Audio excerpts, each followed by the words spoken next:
Hello everyone, this is Crota giving you a shoutcast in Game 1 in a best-of-3 matchup between Jing Fei and SaSe here in the Zelnaga Caverns, and today I am not alone. With me is Drool from Rage Quit TV. Go ahead and say hi. Hey, what's up? Thanks for having me on. Oh, no problem. It's great to have you with me. All right, so we have JF, as we're going to call him, in the bottom left on Zelnaga Caverns, map 1, and SaSe in the top right from Sweden, and of course for Team MYM. And yeah, it's the PvP, so definitely looking forward to this. I've been enjoying this matchup lately, actually, although like it got a lot of flack due to being a 4-gate fest a lot, but I think it improved a lot lately. Yeah, especially after patch 1.3.3, the warp gate timings were really strong. In addition, also allowing for the Archons to have that +1 range, it makes sense for a lot more players to go that blink stalkers into Archons with Dark Templars. It's just a much more robust strategy and a much more interesting matchup head to head. Yeah, indeed. And to have a little background on the players, we have JF, who's actually, I think he's from China. Don't quote me on that, but I think that's true. And he actually took down the very first TSL back in '08, I think.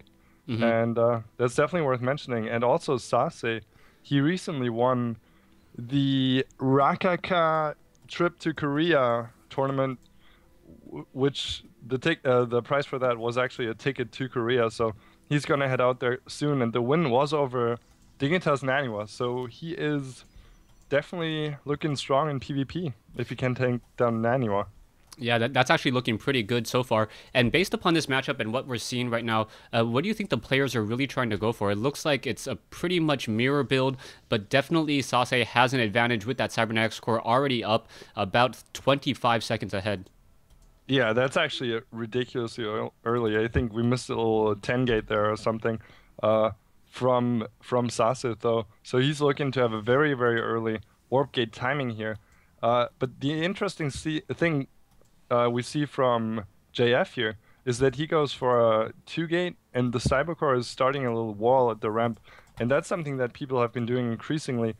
And we'll see if that helps with his defense against the almost, yeah, guaranteed warp gate attack here. Well, and why would you think players would place that Cybernetics core over at the gate as opposed to the gateways? I know there's like about 100 hit point difference, but is there any other real difference besides that? No, I mean, it's just I guess it was the timing for the Cybercore, and well, he just placed it. So, and the hit point difference obviously is worth mentioning. So I don't think it makes a huge difference. Yeah, I don't think it's going to make that big a difference at all, but we already see that SaSe about 70 seconds away from his Cybernetics core completing the research on that warp gate, and already 3 more gateways warping in, so the timing should just about be perfect for a 4-gate push. I don't see a proxy pylon just quite yet, but that's nothing that one probe can't quickly set up as soon as it heads down there.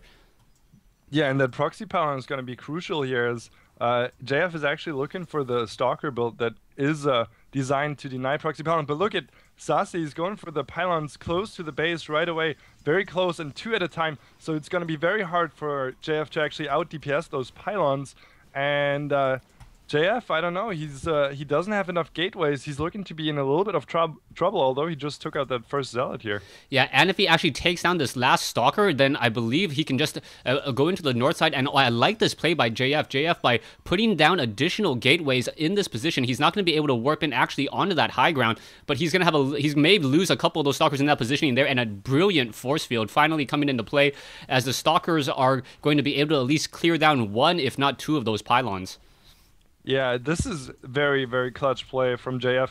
I wonder if it's going to be enough, though, as now 4 Stalkers are in, and we're going to see a warp, and very soon 1 Zealot being warped in, and the warp gate just finishes for JF, and he only has 3 gateways as opposed to his opponent's 4, and here's warp, and for JF, he's going to be quite fine with those additional Stalkers, and actually SaSe?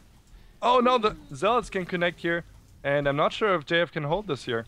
Yeah, it's actually really difficult to see the colors, but it looks like back and forth. JF is now just trying to hit and run against those other Stalkers and the Zealots there. One Stalker is going to be able to slip by. Yes, barely able to slip by, but a new round of Stalkers now coming in, and it looks like those Stalkers are going to turn around and get some damage. The Probes may be able to come in and join in on the fight as well. A Stalker trying to come in from the back, getting a free shot, but it doesn't look like that's going to happen, as SaSe coming in with more Zealots once more.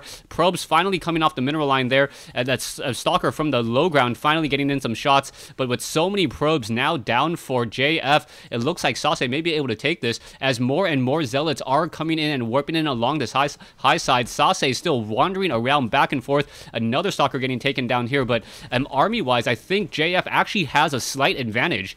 And he does. Yeah, he just warped in the sentry, and ooh, the GG from SaSe. He was committed to the timing and did not decide to follow this up, so sick. I didn't expect the GG that quick. Yeah, no, I thought there was still another good 5-7 minutes on this battle, but yeah, in this battle, I think JF, with that clutch play and warping in that additional gateway right by that pylon, making it only a very, very small number of units to warp in along that north side, and it also requires a lot more micro because of that warp gate or that gateway there.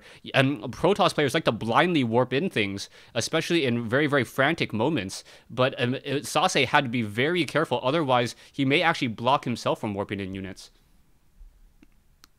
So yeah, thanks for watching, thanks for listening. Stay tuned for Game 2 in this best of 3 series between JF and MYM SaSe. The Game 2 will be posted up shortly. There is going to be a link in the description for you guys if you guys want to take a look at it.